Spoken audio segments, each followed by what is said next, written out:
सियासत में कब कौन और किस ओर बाजी पलट दे कहा नहीं जा सकता।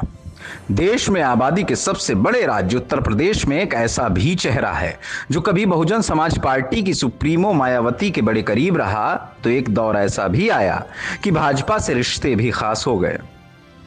कभी अखिलेश की साइकिल को पार कराने का बीड़ा उठाया तो कभी अपनों से भी तकरार कर ली। जी हां, उत्तर प्रदेश की सियासत में लगभग सभी प्रमुख राजनीतिक दलों में रहकर सत्ता की मलाई चाटने के बाद स्वामी प्रसाद मौर्य अब खुद का राजनीतिक दल बनाने जा रहे हैं। यह वही स्वामी प्रसाद हैं जो आए दिन सनातन पंथ रामचरितमानस पर सवाल उठाते हैं। हिंदू मतावलंबियों को अपने बयानों से जातियों में बांटने में वर्तमान समय में अव्वल रहने वाले स्वामी प्रसाद मौर्य ने समाजवादी पार्टी के राष्ट्रीय महासचिव पद से इस्तीफा दिया था। उन्होंने सपा के कुछ अन्य राष्ट्रीय महासचिवों पर आरोप लगाया था कि यदि कोई अन्य राष्ट्रीय महासचिव बयान देता है तो वह सपा का हो जाता है, और अगर मैं कुछ कहता हूं तो वह मेरा निजी बयान करार दिया जाता है। इस्तीफे के बाद से यह तस्वीर तो लगभग साफ हो गई थी कि सपा के झंडे तले अब इनके अपने विचार और ज्यादा सांस नहीं ले पाएंगे। इसलिए उन्होंने अपनी नई पार्टी बना ली है, झंडा भी लॉन्च कर दिया है।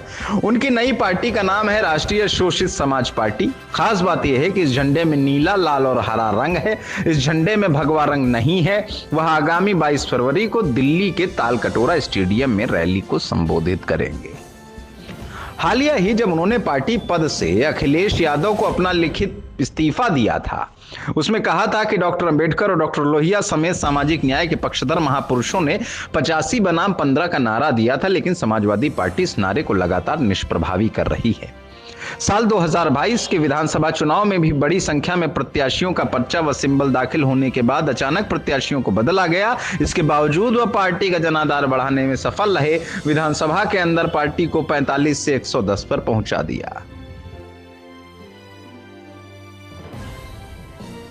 अपनी उपलब्धियां सपा मुखिया और समाजवादियों को गिनाते हुए उन्होंने कहा था कि जब से मैं सपा में शामिल हुआ तब से ही पार्टी ने जनाधार बढ़ाने की कोशिश की है।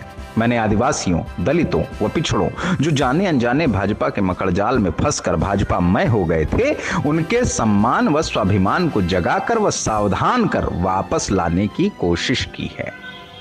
ऐसे में अब समाजवादी पार्टी के मुखिया अखिलेश यादव और नेताओं को यह भी सोच लेना ही चाहिए कि आखिरकार स्वामी प्रसाद के कितने एहसान रहे हैं। उन्होंने सारे एहसान गिना भी दिए हैं। हालांकि अब मौर्य ने नई पार्टी का गठन कर सपा और बसपा के लिए ही सिरदर्द पैदा कर दिया है, लेकिन अगर सूत्रों की माने तो यह सिरदर्द स्वामी प्रसाद ने स्वयं पैदा नहीं किया है। यह सिरदर्द तो पैदा कराया गया है। स्वामी प्रसाद मौर्य तो मात्र एक सियासी कठपुतली बनकर रह गए हैं। यथार्थ समाचार पॉलिटिकल डेस्क रिपोर्ट।